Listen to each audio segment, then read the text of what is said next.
Welcome to another episode of Parenting Teens Advice Redefined for Today's World, where we explore the truth behind parenting teenagers and the systems that shape them.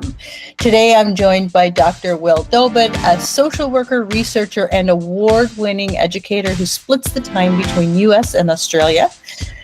Will is a senior lecturer at Charles Sturt University and an internationally recognized expert on youth mental health. His work shines a light on the troubled teen industry, overdiagnosis, and how therapy can truly support, not harm, our young people. He is also the co-author of the powerful new book, Kids These Days, Understanding and Supporting Youth Mental Health, which challenges how we label, diagnose, and respond to the struggles that our teens face. Will's insights will help every parent listening rethink how we talk about mental health, connection, and what our kids actually need to thrive. Welcome to the show, Will. I'm so happy to have you here. Oh, I'm so happy to be here. And I will just say, when we spoke the other week, just to prep for this, I was buzzing about kindred spirits. Same. And I can't wait to have this conversation. It's so fun. And every time I start these things, I get these goosebumps, these chills. And it happens whenever I know exactly the same thing, where we have this vibe we talked about really quickly last time about the disruptor whole thing. And man, I love that term, because that's exactly what we need. We need people to like you to come in and just say, no, this is not how we're operating anymore. And more voices like yours is so welcome for these teens and parents who are sitting on the other side going, yeah, please, that's me. I really need to hear this.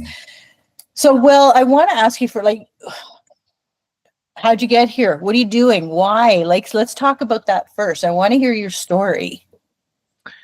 Sure. So where to start? I had my own turbulent youth, as many people who find themselves in the therapeutic world. I had an awesome childhood. I was outdoors all the time. I had a father who loved to play, took me fishing, this and that, really wonderful upbringing. And it was only when my parents finally got divorced that I realized, everybody hates each other here. And this is really awkward and uncomfortable. And what happened in my teenage years was I was kind of left to my own devices, and not I don't want to say in a bad way or a good way, but I didn't really have any good adult leadership anymore. And by the time I was sent to therapists, I was diagnosed with ADHD, I was a naughty kid, all this stuff. And eventually finished high school, barely, was a terrible student, was the person probably most teachers remember for all the wrong reasons. I liked skateboarding. I was very truant. I ended up being a boarding school kid, got kicked out of boarding school twice. So I had my own adolescent adventure, but there was something to me as a young person. I really loved the idea of therapy. Even from 17 years old, I really like talking to these people, but the truth is, I don't think they're helping very much. And that doesn't mean I want to say that I am a better helper, because there's evidence about all of these ideas. But when it came time to go to college or university, I enrolled in my local community college in Maryland. And I went there and I started studying fire science. I was becoming a firefighter. I was a volunteer firefighter and emergency medical technician. That was boring. And I went, I'm a good musician. I'll do music theory. Did a little bit of music theory. That bored me too, because it was making music not fun. And I just started in psychology, and I had the best teacher in the world, Dr. Donald Palmer. And I went, I'm just going to do what that guy does from now on. And he was an engaging teacher. He tested us at this community college. It was amazing. We had 7 exams in a subject with him, and your lowest score would be ditched. But he would leave the room when you started the exam. So he would say, if you all think you're going to be psychologists and you're going to have ethics, here's your chance to have some ethics. Boom. See you later, leave my exam on the front desk. He rattled I went, oh my gosh, this guy lives it. I quickly transitioned to social work out of psychology, mostly because I realized that was a faster way through my education. Love being a social worker, love the ethos of social work, love everything about it. That entire time, what I was doing was working with youth in the outdoors. And I just thought my entire outdoor childhood, going to summer camp as a kid, being at boarding schools, I just thought, for kids that are struggling, there's a lot of ways we can change the environment, do different things. Not that I'm advocating for sending all kids to the woods or all kids to boarding school. But I thought for me, there was such a reprieve of being outside with people teaching me something, teaching me a skill, learning how to canoe, learning, same thing as music, that I love learning things about music. And I really push myself and challenge myself. So from the time I was about 19 years old, my entire adult life has been spent working with young people outside. And no matter what the qualification was, my work probably looks the same. But I keep trying to test how to do this better. So I've just been an outdoor therapeutic worker ever since then. I met my wife, Renee, in 2009. She was from Australia. I'm from America. We met in Alaska, of all places. And she said, you should come and visit. And right down the road is the largest adventure therapy nonprofit in Australia. So I came to this house and went, oh, I'll just go work there for a while. And then I've had some Australian roots alongside my American roots. So been fortunate to work with young people I've been to Northern Canada, been to Greenland, been to Norway, across America and Australia. So I've had an amazing, awesome adventure in getting to meet young people and try to be some sort of therapeutic-ish person in their lives. Yeah. So it's always linked back to my own upbringing, but I think where I am today is much less linked to that. But it's part of the whole story for sure. Yeah, it's so much about, I find, when we look at our childhood, when we look at these, how we are as adults, how we are triggered by things, and then we go back and say, oh yeah, and it's not to go back and say, mom never did this or dad never did this. It's what I learned from that. Like, what did that teach me? She's my mom because it was supposed to teach me something. And if we can start from there and say, oh, okay, well, it's kind of teaching me maybe what I don't want, but it's coming always from a place of love and whatever, our parents just do what they can, as they know to do. Oh, it's our job to say, okay, how do I disrupt that and cut those generational cords and move forward and make those changes instead of the blame and shame game that we can spiral in and live there. Yeah. And it was my mom, she's incredible. Right. And I if I'm in a bind, besides my partner, Renee, she'd probably be the next person I would call. She's wonderful. She's incredibly successful, intelligent. She reads for some reason, she doesn't work in the therapeutic space. She reads all the same books I do. So she might actually be more well-versed in these things than I am. She's incredible. And what was happening in my childhood was just these two people were coexisting together that didn't sort of belong together. Yeah. And it had its difficulties, but at the same time, I look at my mother and my father and I go, that was two people doing their best. And that's what I grew up with.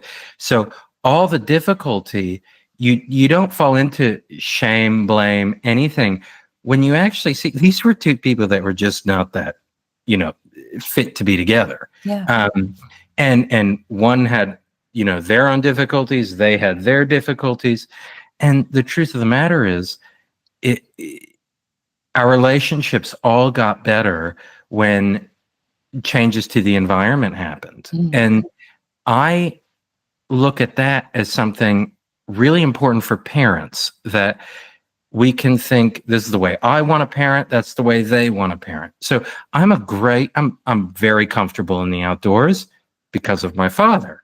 My mother doesn't want to go camping with me. She doesn't want to do these things. She lives in Washington, D.C. We are city people. So I have this great piece of my story, and I have this wonderful piece of my story. And I go, there's no shame or blame about any of it. There's no piece of my history where I go, here I am right now talking to Cheryl because of the journey that it all went on.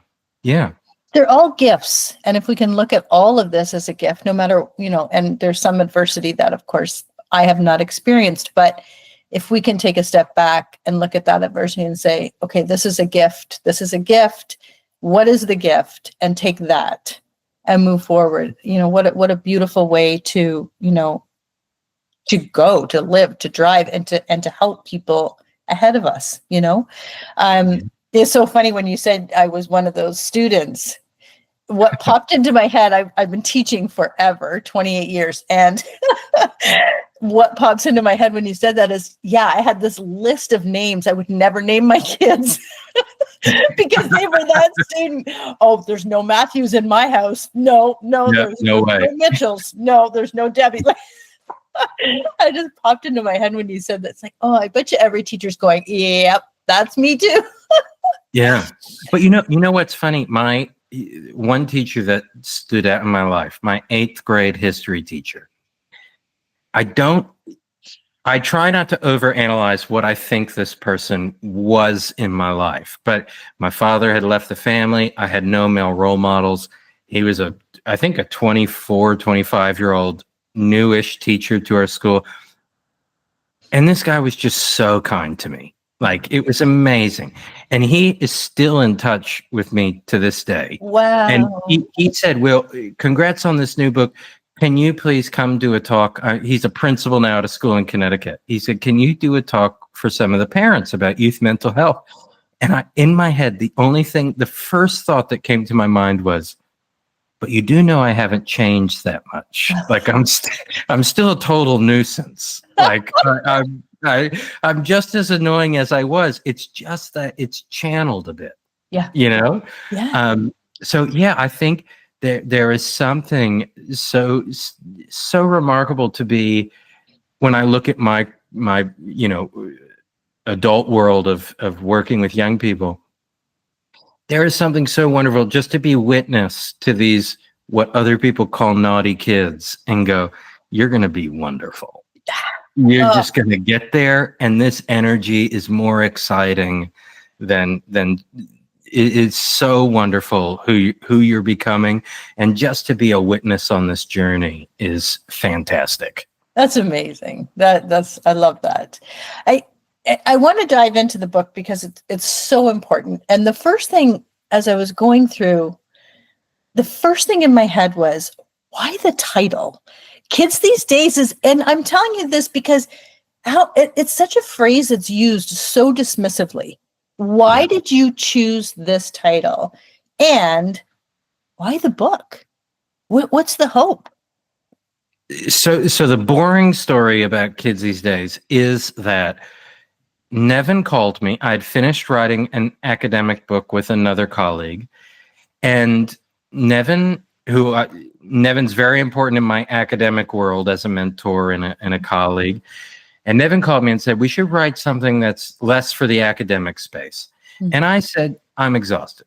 And I don't know if we have the gumption to do this.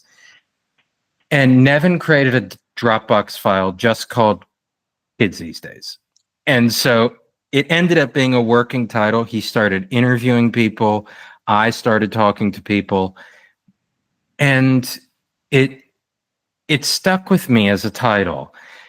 And when I started, I said to Nevin, what are we actually going to call this thing? And I thought about things like Jane Addams, the mother of social work. She wrote a book in 1909 called The Spirit of Youth. I thought that's really cool. Nelson Mandela had said there was such a big fight in South Africa because of the heroism of youth. I thought that's really cool. And we couldn't find anything about kids these days that really resonated with us. So what I did is I started reading about the history of how long it's been since adults have said kids these days. And we're living through this right now about social media. Now, I think social media stinks. I think it's a very hard digital world for kids to navigate. Mm-hmm. I think politically it's not good for adults, let alone the kids. But if you go back, I wrote a Substack about this recently. We banned pinball in New York City because of youth crime in the 1940s. It was banned for 30 years. People said if a kid gives their lunch money to go play pinball, that's now called Satan's lunch money. So this is nothing new to blame something and say this is the evils of the children these days. Yeah. I could track it back to Socrates. So we're talking 600 something BC. Caricatures of Socrates calling children lazy, selfish, unmotivated, out of shape, not respecting their elders. And I went, oh, this is actually nothing new. What's happening? Yeah. What is new is we've medicalized all the labeling. So what we're seeing is adults not only calling the kids, what are the terms that we hear every day? They're fragile. They're unmotivated. They don't read as much as we read. The truth is, all our parents said the same things about us. Yeah. My father, who used to let me do whatever I want, he used to say to me, well, when I was a kid, Will, I used to stay out till the streetlights came on. And I went, that's funny. We've got experts on the TV today saying kids need to be outside till the streetlights come on. So this idea of kids these days was a very kind of tongue-in-cheek way to say, actually, this is all adults these days. That we have to curb this behavior of labeling children instead of going on this journey with them. That all we've done is start changing the vocabulary, but we're doing the exact same thing our parents did to us, the exact same thing their parents did to them. And that goes on and on and on and on and on. So that was kind of the genesis of the title. Why now is kind of a more interesting story, because we got pigeonholed by the title, and we couldn't let it go, and we had fights with publishers about the title, and and then we said we can't let it go because it's too funny. It gives humor to the whole thing. Mm-hmm. So we stuck with it. The why now question is kind of deceptively simple. Nevin and I met because Nevin wrote a paper in 2010 about adventure therapy things. So Nevin is an outdoor therapy researcher. I'm an outdoor therapy researcher. We met probably in 2016, and we had a friend introduce us to each other. But Nevin wrote this paper. It's something like evidence-based practice, a false idol, ? Right? And I read this and I realized, and this is all nerd academic stuff, so I'm not recommending this paper to anyone unless you're an academic interested in adventure therapy things. And I read this paper and went, Nevin and I are reading the same stuff. And I went, we're going to be friends, because he's a fiery writer and I'm learning how to be a better writer. And we connected and we talked about that paper. And one of the biggest things about this argument is that in the research world, we're all told to be evidence-based. This is what the science says. Mm-hmm. The truth of the matter is it takes about 20 to 25 years for cutting edge science to become everyday practice. Mm-hmm. And so when we talked about writing this book, we thought, let's zoom out, not pick one issue, because social media, again, we can see the impacts of social media. To me, it's also a dreadful, boring topic to talk about because, math teachers protested in the streets about calculators entering the classroom. It's just like, no, kids need good adults around them, and then they'll put the phone down. If you have bored kids, what are we all going to do when we're bored? What do we do on a plane? They say, watch the how to put a mask on your face on a plane and where the oxygen thing comes from. None of us watch it. We sit there on our phones, all of us, because we're like, this is so boring. I've seen this a million times. So I was like, this conversation doesn't really interest me. But what we saw were, when we started talking to so-called experts on the topics, and I think they are experts, but people that had a lane that was really fascinating to look at, what we saw was, it was like we had read their books. I knew what their general gist of their work was. And it was like, and here they are being brave and saying what they really think. And that, I went, you know what? Parents deserve to know, and educators and therapists should probably know. I don't like shoulding on people. Yeah. I think it is beneficial to share what the research actually says, because what makes a headline versus what is on the sentence in the 4,000th word of a peer-reviewed article does not get communicated to everybody. Yeah. So one of the mantras was like, all you have to do is spend a second on the internet and see, a glass or two of red wine is really good for your whatever. And then you just scroll down a little bit and it says there's no safe amount of alcohol. How can anybody actually live in this world of polarizing ideas? And the truth is, both are probably true. Both were probably good enough research studies, but how do we actually, as adults, trying to raise kids in the best way we can, live in this world where all we're getting is contradictory information? Yeah. So that's sort of the why now. And I will say that was sort of the most fun thing about the book, was to actually give Nevin and I don't agree on everything, but to give ourselves guardrails of, let's go right down the middle on this. Let's actually go, here's what the finding is, and here's what the best research says. Yeah. It's funny when you talk about the title, Kids These Days, I feel like there's almost a paradox of an audience. Kids these days, almost like this community of adults or parents who are like, let's commiserate together, because the kids these days totally validates, well, my kids are shit at home and your kids are shit at home. Let's commiserate together about kids these days.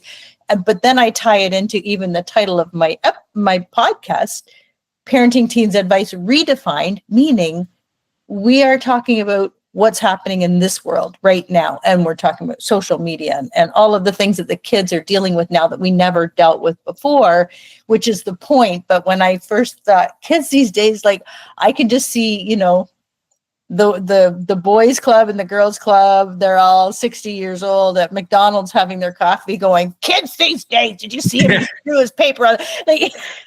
So it's such a great, it's a magnetizing title. I just love it. It's so cool. Oh, thank you. It's so stark with me. And I have friends not in my work circles, who they will find any article. Like, there is a school in Australia, and I'm in Australia at the moment. It's called the Nature School. And they had a student, and I'm going to make up this story a little bit, but if you search up the Nature School, it's in Port Macquarie, New South Wales, you'll find this story. Mm-hmm. But let's say a 12-year-old had a prosthetic arm 3D printed, And the kids went to this school and said to the principal and the teacher, they have this sort of democratic style of teaching.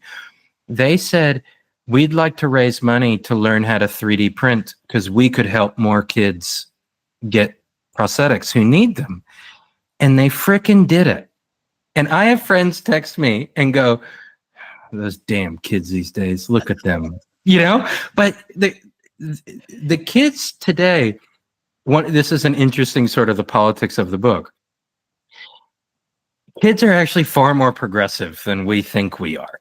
And so one of the interesting things is if you give them space and really listen to them, they're going to do wonderful things. Yeah. But if you expect them to fit into the mold of what we think is most important, we'll end up sounding like these very rigid people who are going, why aren't the kids these days the way I think kids these days should be? So the truth is the kids these days are wonderful. They're amazing. Yeah, right. It's incredible. Yeah. But there's an inherent risk about believing the kids are wonderful because we have to let go of being the hooly-dooly expert of everything. Yeah. And so if you want to look out for kids being amazing, you'll find it everywhere. I think there is somebody who made, this might be Denmark, a teenager who made a solar-powered blanket that will heat itself. I saw that. For homeless people. A kid. Yeah.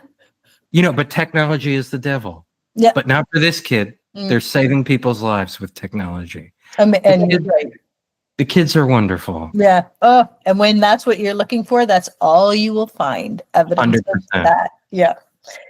Yeah. I want to go into that. We talked loosely a minute ago about in the book, like the diagnosis and the labeling. And I really want to get into this because, you know, the kids, like, I want to know what you feel about the diagnosis, authentic diagnosis versus labeling, the difference and the harm and benefit that comes from both, because we throw this shit around all the time. Oh my, like you said, oh my God, he's so lazy. He's so this, he's so that. Must be, it can't sit still. He's ADD. Oh, he's a jerk. He's narcissist. Like, we just throw this stuff around, and I feel like it invalidates a true diagnosis. Yes. But you talk to that. You're the pro. Like, I want to know how you feel about this. So I'll never forget working in the United States, and I helped start an intensive outpatient program. It was billed by private health insurance. And in order for us all to get paid, children needed a diagnosis on their record. And so parents of all different financial backgrounds would say to me, I mean, some didn't care. They said, yes, we want you to treat their autism, their ADHD, their depression, their anxiety, whatever. Many parents would say to us, screw it, we'll pay out of pocket. We don't want a diagnosis on my child's record. And that was the start of my sort of being a bit critical about this.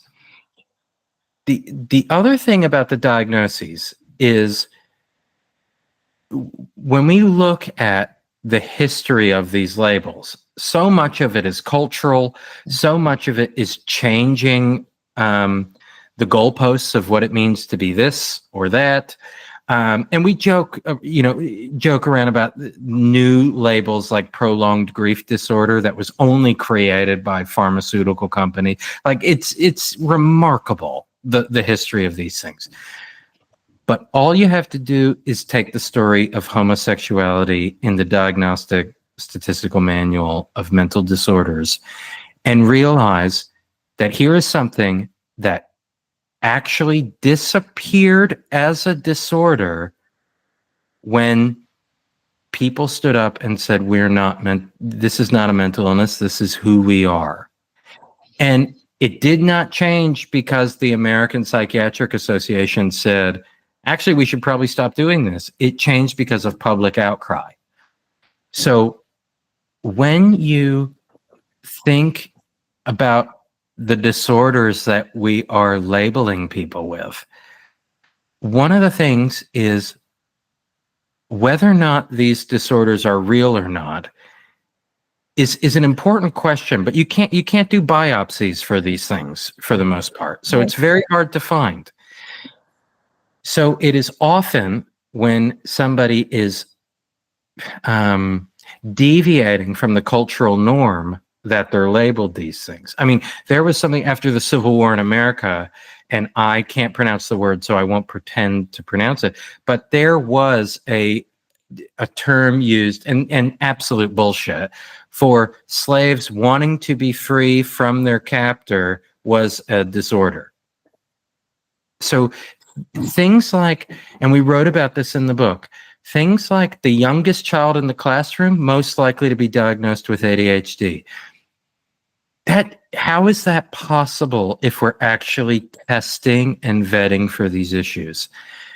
Now, there's the issue of, is diagnosing everybody actually helping those seriously at risk or seriously in an unwell way getting the help they need? Yeah. I think that is a huge issue. The whole Western world's mental health system is centered on the diagnosis. Yeah.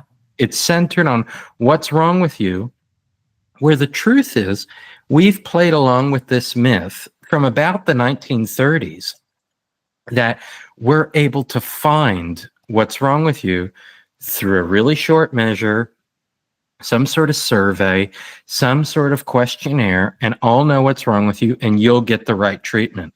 Here's the problem. Not 1% improved outcomes since the 1930s in mental health care. The first meta-analysis of all time is a psychotherapy meta-analysis from 1977.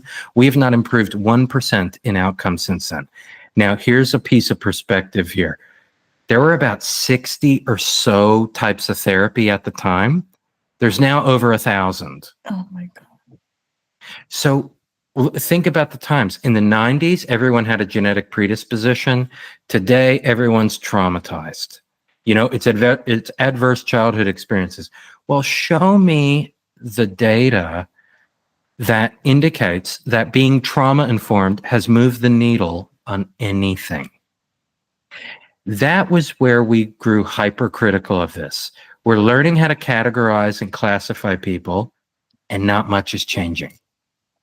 And so that's where the medicalizing of youth distress, while they are simultaneously undergoing the, let's say, 10 to 25 years of age, where they're supposed to form their identity, we're imposing these diagnoses on them. And what do? This is something we wrote about, that like my mother was a breast cancer survivor. I never ever heard her say, I am cancer. Mm-hmm. What do we say? I am depressed. I am attention deficit. I am autistic. I am this. I am neurodiverse. I am these things. And I think they're really complicated ideas for children to understand. Yeah. And I think in many ways, there's also, here's the flip side of when is a diagnosis really helpful. Many people, we see this a lot with women, adult women getting an ADHD diagnosis. They go, I finally figured it out. I finally got it. I know. And so at that stage, what we want to do as the other adults around these people is go, so what does this mean? How do we know that this diagnosis, in 6 months, how will we know that this is still a useful diagnosis? So we don't want to view them as this, I am just this one thing. Mm-hmm. Because there is a euphoria that comes of going, that person really understands me. But then we want to learn, why does it feel good to have this experience put on you? Like, I was diagnosed by Edward Hallowell, who wrote all the ADHD books, because I was at school in Massachusetts. And he said to me, I can't believe you even made it past year 8. And I went, oh, well, I get it. This is me, you know?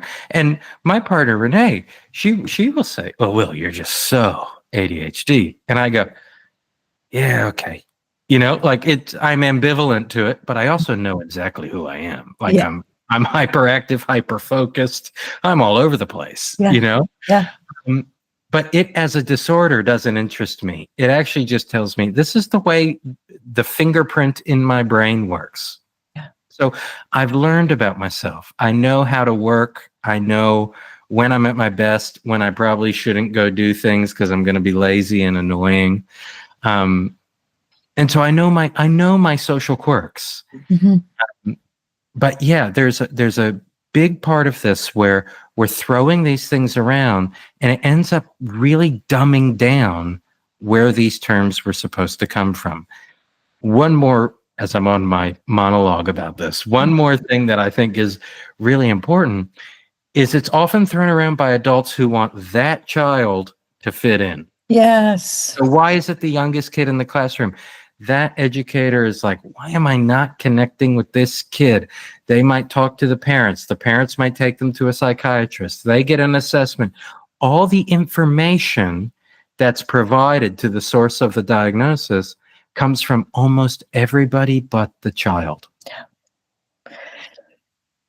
Yeah. And as you're talking about diagnosis, what comes to mind, first of all, I am 1000% ADHD and known forever, but didn't get the diagnosis from a psychiatrist until, I don't know, 3 years ago, 4 years ago, right before I actually retired, because my strength in my role wasn't data entry and writing report cards. I was on crisis management all the time. And that was my jam. I could leap into a situation at any given moment, look after it, debrief myself later. But that was my life. That I loved it. And when I moved out of that role into a little calmer data entry, boring role, it took over my life. The ADHD took over my life in the way that I felt sick every time I had to sit down at the computer. Like it just, and so instead of saying, oh, okay, I'm not going to do this anymore, that was my job, went to the psychiatrist, got the meds, noticed a difference right away that I could sit and do the things I hated to do because I was on the meds. And I guess about 6 months ago, so I started the podcast. I retired from that position, started the podcast, and realized that I could sit at a computer with you. I could sit here for 5 hours and talk to you. Totally. No problem. That's my jam. We're talking about crisis. We're talking about kids. We're talking about everything that I love. When it comes to editing this after, off it goes. Yeah, off it goes. Meds are done. Meds are done. You know, so, and I'm not disputing medication in any way, but I'm also looking at the way that we diagnose our kids. We send them off to these assessments to see if they're ADHD, and we ask them to sit down and answer 752 questions, and then we get the viewpoint from the parent who has their own skewed view, and then we get the viewpoint from the teacher who has their own skewed view, who's also asking this kid to sit down in traditional education systems, and then we go, oh yeah, definitely give them the meds. I think, like, as a diehard fan of comedy, I'll never forget early on in the South Park days, they did an episode about ADHD where the test for ADHD was all the kids being read The Great Gatsby. And then they said something like, okay, we finished reading The Great Gatsby. All the kids are asleep. And they said, in chapter 5, what happened? And they went, my gosh, all these kids have ADHD. None of them paid attention to this whole thing that was just dreadful boring, right? Yeah. So testing is an interesting question, and we didn't shy away from talking about this. That, like, the most widely used, you know, we pick on terms like universal, like a universal screening measure, like the Patient Health Questionnaire 9. PHQ-9, the most widely used screening measure for depression. Mhm. It's 9 questions, and it's got questions like, do you sleep too much or sleep too little?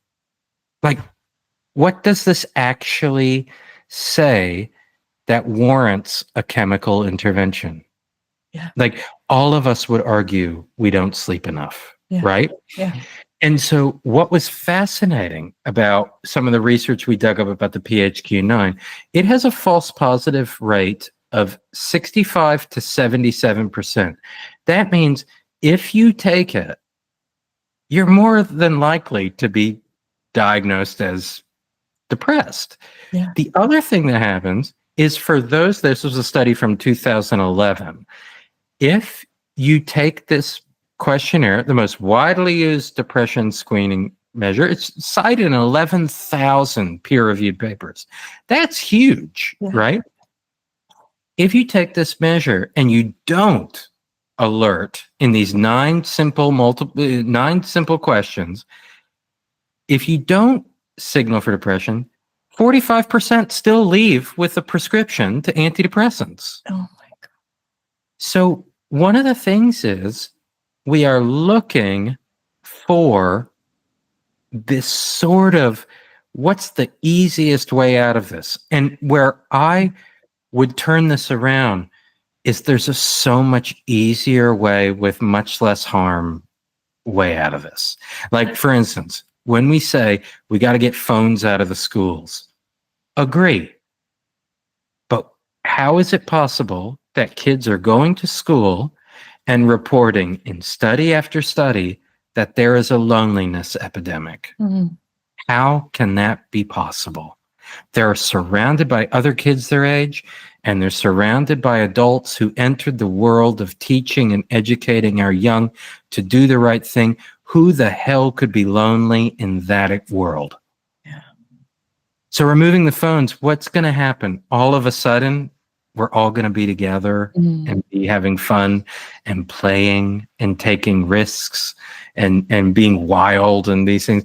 I think the answer isn't waiting for, and I think this comes across in the book, Nevin and I's 2 kind of anarchy people, not in the gross way, but I think that we both come across as, why are we waiting for federal governments to sort this out when we really could just simply with some small changes make the life of kids much more exciting, really treat them like they have things to participate in, show them that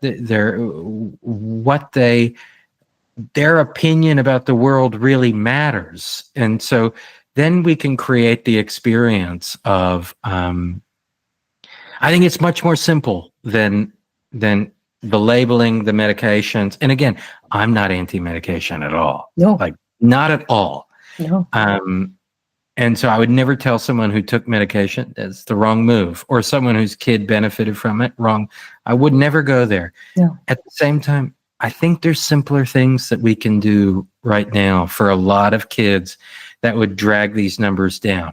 I think this idea of universal screening everyone is a horrible idea. Yeah. I think the idea of calling an entire generation anxious is not a good idea.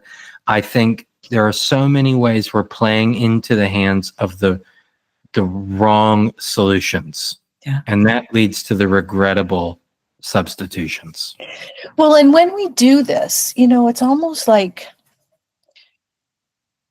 we validate whatever the behavior is. And parents can say, well, he's ADHD, he's this, he's that, and put him in that box and always have an excuse. And this, I'm not slamming parents for not knowing, but I'm also saying now the kid's going, oh, well, I'm supposed to be bad. I'm supposed to be doing this because that's my diagnosis. It is completely defining me. This is the rest of my life. And I fall not lean on that diagnosis, but I can say, well, it's this, and this is me, and this is who I am. Like you said, I am, as opposed to this might be a slice of what I'm working with right now. And this is how I can use this for my benefit and not be in this box of just validating the kid who has meltdowns or the kid who's, impulse control. I feel like we just say, oh, it's not my parenting. It's not my fault. Yeah. They said it. They gave the screen. They gave me the meds. It's all them. And I feel like this is where the disruption comes in. If somebody's listening to you, you said it's not that hard. Like, what are some tangible things that we can do, whether as an educator, as a parent?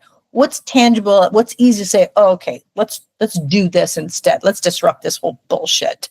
Yes. So this is interesting because I hate telling other people what to do. I think it's such a trap.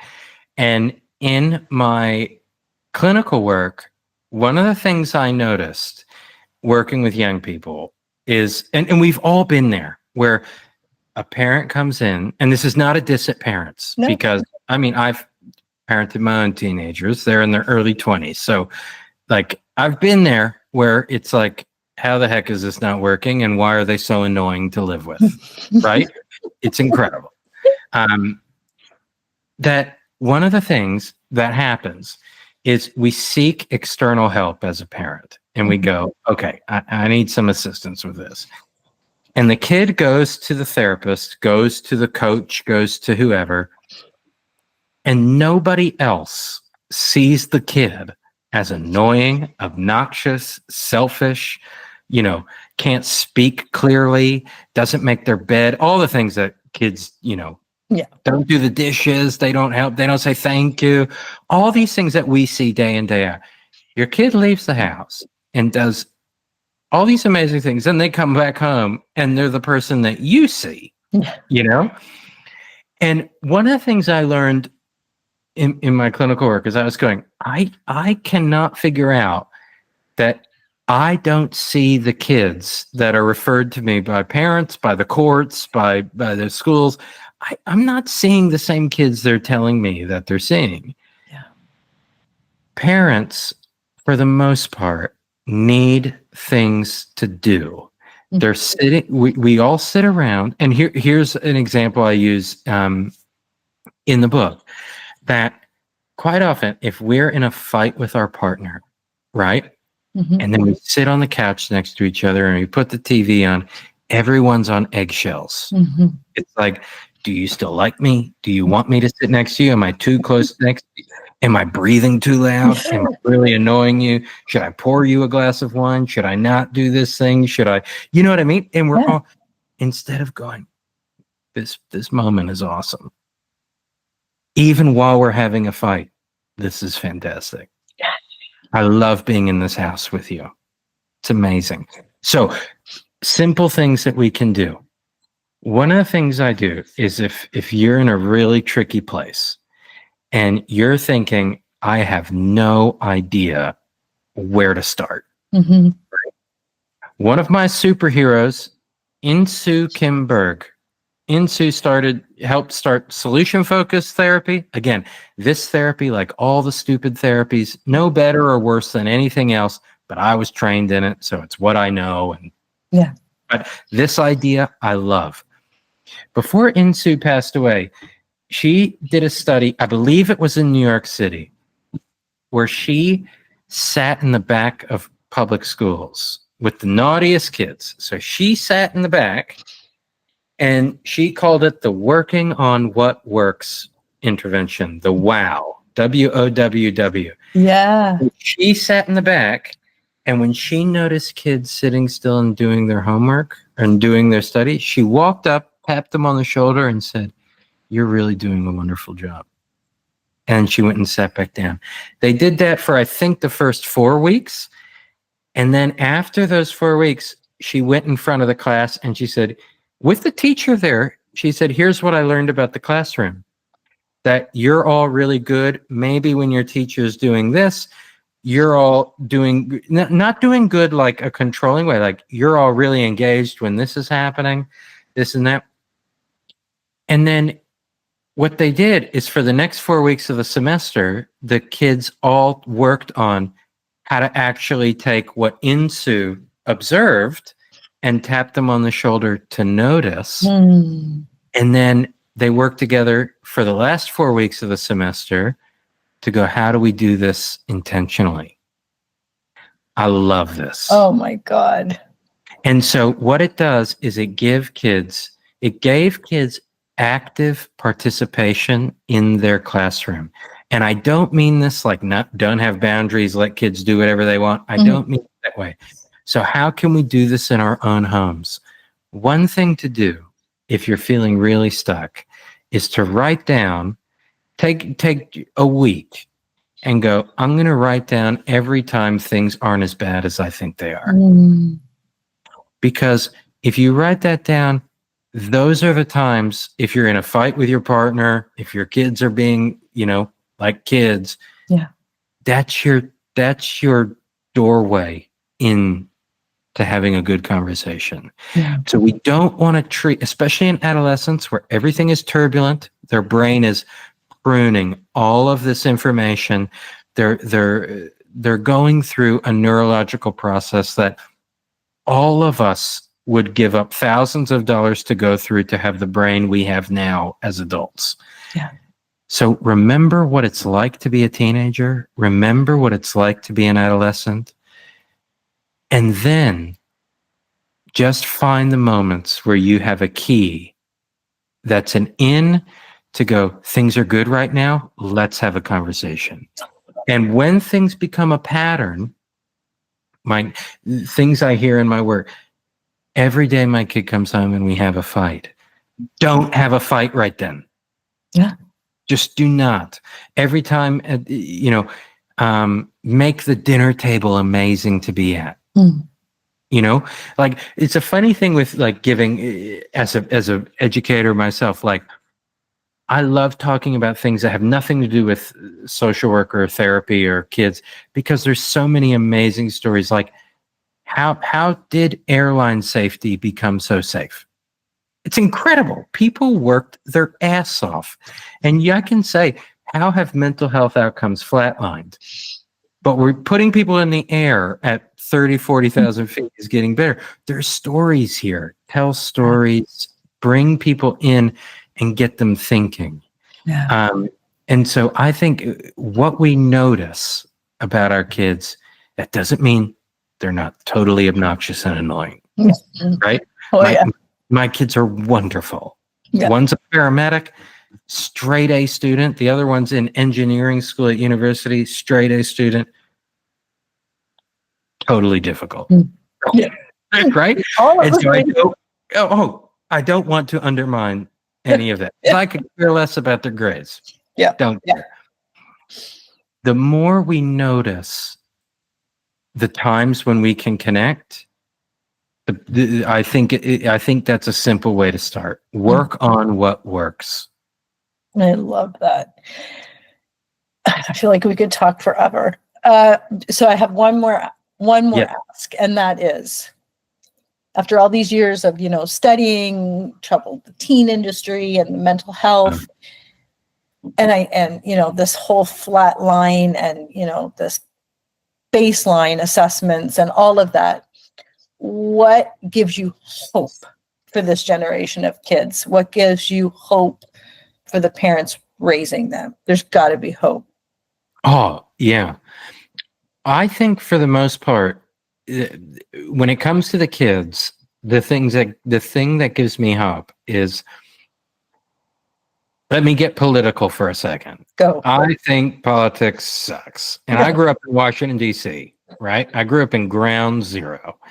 And I know the greatest gift of the kids of any generation is they can call bullshit better than any adult. And we go, how are these politicians going to help her? How are they? They'll be fine. They will be fine. And the kids are amazing. What I think about the parents is it's equally as so. The reason parenting books are in every airport is every parent is going to the airport and going, shit, do I need to read that? Because I'm struggling and I need to know better. The most amazing thing of parenting is I remember, this is a funny anecdote if we have a few minutes. Of course. Isabella was probably 14 or 15. We're in Australia. And so this is over 10 years ago. And she said, I want to go to that adventure therapy conference with you, which was at John Marsden's school. So John Marsden wrote Tomorrow When the War Began. He's a famous Australian author who had created a school that parents signed consent at the start of the school year. So if they went, screw it, we're going camping for a week, parents couldn't say no.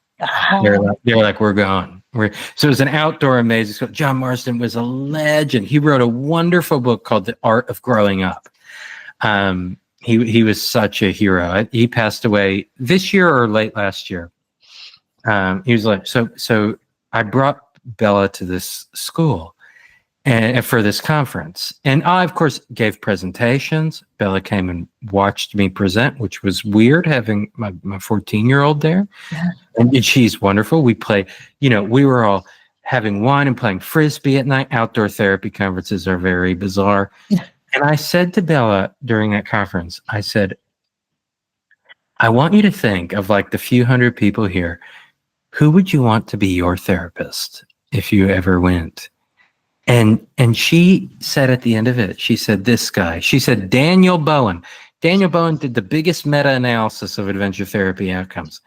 Daniel, to me, I would not want, we're good friends, would not want Daniel to be my therapist. Yeah. And she said, he's the kindest person here. Oh. And I was like, my gosh, she sees this. It's so good. Like she's seeing these things. But at this conference, it was so amazing that she, at the end of the conference, us who are on the committee, the organizing people, they said, can each of you just host a small discussion or reflective circle about certain topics that people at the conference want to talk about? I said, sure. And I got a topic called holding space. Now, me as sort of a sciencey, not a good scientist, but I don't know what that means. Yeah. I don't get it. And they gave holding space to me. And so we sat at John Marsden School in a trampoline, and Bella said, I'm going to come to that. And I went, oh God, she's going to learn how big of a cynical asshole I am, right? And we sat down, and there was like 10 people in a circle, and Bella's right across from me. And I said, I'm just going to start that, to be frank, I don't really know what this term means. And I think it's too, voodoo-y, and I don't get it because I'm just a relationship person. And I think holding space, relationship, blah, blah. And it went around the circle and people were saying, this is an amazing topic. And it got to Bella and she said, I think what you all just did was holding space. That I saw you all disagree, not fight. You all did it. And I went, my gosh, the 14-year-old is right. Oh my God. And I went, these kids, what gives me hope is I think the more we look to the kids, they're going to be great. And like we're all scared of AI at the moment. They're going to create the next thing that scares the shit out of us, They're going to go to Mars. They're going to do this next thing that's terrifying. But the truth is, they also care about things like the climate. Oh, my God. They care about animals. They care about so many things that, and this is zooming out. This is not anyone's individual youth experience. So I'm full of hope. It's mostly the experts and those adults that scare the shit out of me, where I go, I think the kids are okay if we just change some little things in the environment. But I think the blueprint is there that for many of us. I can't help but tear up because I feel the same, like they're going to be okay. Our kids are, man, when we give them their space to be who they are and not who we think they should be and what box we think we need to put them in, man, we see these shining lights. And you're right, they're going to create something.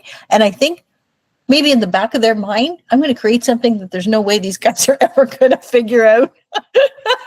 Yeah. Right. It's amazing.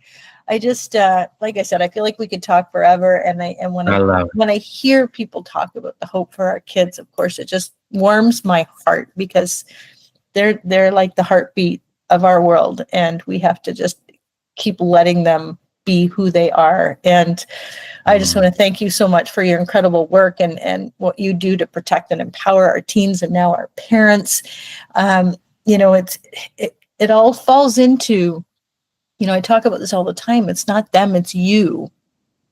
You as the educator, you as the parent, it's you, in the sense that that's where the magic happens, because now we have control to say, what is it about me that I need to broaden or open up or expand on, so I can see my kid for who they are, and not who I think they should be. And I'm so grateful. So grateful. I feel like I've made a friend. Totally. I can't wait to do this again. Yes.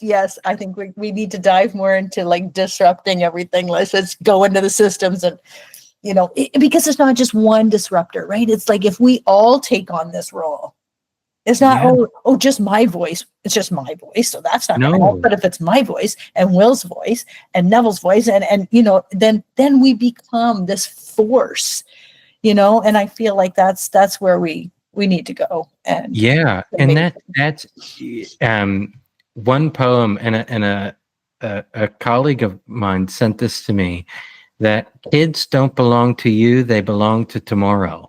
And so it's not your world to fit them into. It's their next world to fit them into, that they'll fit into themselves. They will sort it out, And even when we think about social media, as boring to me as this conversation is, they're navigating it pretty well. Oh my God. Yeah. It's impossible. It's an algorithm. I still know what the fuck that is. No, who the hell knows what that is? I remember, this is a funny anecdote. We're Washington sports fans, and I brought that to Australia. So I've convinced the kids we have to care about all these sports teams. And we were watching the playoffs, and Lucas, who's 21, brought over a few of his friends to watch a game. And I was just scrolling through Twitter during a commercial, which, when you have a book coming out, you have to be on all these things. And I'm scrolling through Twitter, and I said to 3 21-year-old boys, I said, Twitter's really the worst. I said, it's really like, my feed is sports, therapy, and then just like a dose of disgusting pornography. And all 3 of them said, that's why we deleted Twitter. And I went, wow. So you can navigate this, no problem. Meanwhile. But I just thought to myself, actually, if we had real conversations about these things, the kids would get it. Yeah. We have to trust them to understand these things, that they if they're alone, like, it's the funny thing of stranger danger. If they're alone figuring out stranger danger on the internet by themselves, they're going to be inundated by horrible things. At the same time, if we're real about, hey, what you're going to see flicking through social media is not cool, they're going to go, oh yeah, that is weird. Yeah. Like, why does that pop up? I didn't voluntarily ask for that. Yeah. Awareness. No, awareness, noticing. What do we notice? Kids are amazing. Yeah. I love it. And on that note, I want you to tell, first of all, before we have to go, where people can find you. We're going to put everything in the show notes, of course. The book, everything. So just tell us where to find you. So I am an entire open book. So anytime you search my name, you'll find something on a social media, on anything. If you want to learn more about the book, kidsthesedaysbook.com is the place to go. Just all like it's one word. You can learn about the experts we spoke with for this book, and there's people from all different walks of life. From we have a chapter about environmental toxins, which I assure you is terrifying, but not as terrifying as I make it out to be. But then all the things of risky play and what happened to playgrounds, and ultimately the book leads to this idea of how do we actually deviate from the cultural norm and let kids grow up in a world worth growing up in. But yeah, so if you're interested in outdoor therapy stuff, which is a very specific world that might interest you, might not, but also if you want to meet cool people, if you go to outdoortherapycenter.com, and that is center with the R-E at the end, not the American ER. Every year I put together a series of presentations in Australia is Social Sciences Week, which is a chance for social scientists to present their stuff free into the world. No email lists, no anything.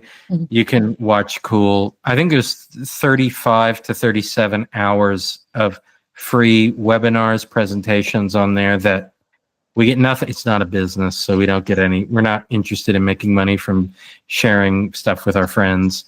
But I'm on Substack as well. I write something with Nevin every now and then when we get a quirky idea, like about pinball and cell phone bans. But no, we're everywhere and can be found on the social media platforms. But what we really want is, I think our passion is this book just simply giving what we think is good information into the hands of adults, and for people to feel like they can do with it what they want. That you can challenge us, critique us. That's totally cool, because that's actually how the world of research and science works. That what works for you doesn't mean I have to be an expert in your life. That I care more about doing more of what works with your family and things like that. But like I said, I'm a total open book. So email me, tweet me, Facebook me, whatever we call it. And yeah, no, I love connecting with people like you, Cheryl. I mean, I love this dialogue, and I love connecting with you. I'm so ever so grateful to have met you, to have this conversation. Your generosity is over the top, and your energy is incredible. And people are lucky to know you and hear about you and read about you. And we will definitely have a sequel. A sequel. Oh my gosh. Thank you for your time. Thank you for listening to Parenting Teens Advice Redefined. If you're going to do anything today, share this episode, because people need to hear this. And one day you're going to wake up to your social media DMs and someone's going to say, hey, thanks for sharing that. Changed my life. What better way to wake up? Thank you again for listening, and we'll see you next time.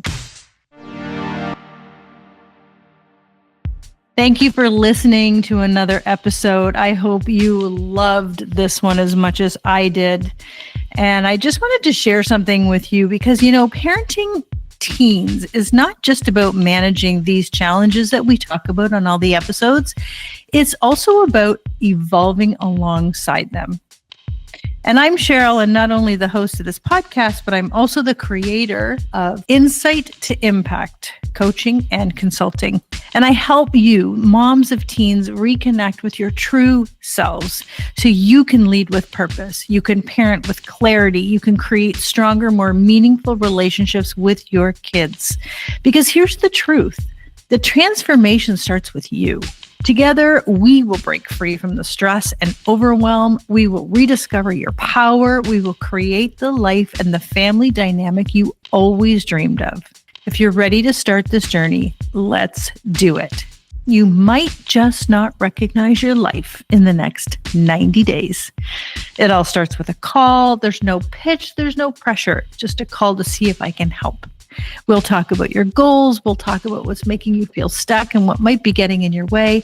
And everything you need to connect with me is in the show notes. Again, I'm Cheryl. Thank you so much for joining me here on Parenting Teens, Advice Redefined for Today's Complex World, and the creator of Insight to Impact Coaching and Consulting. Have a great day.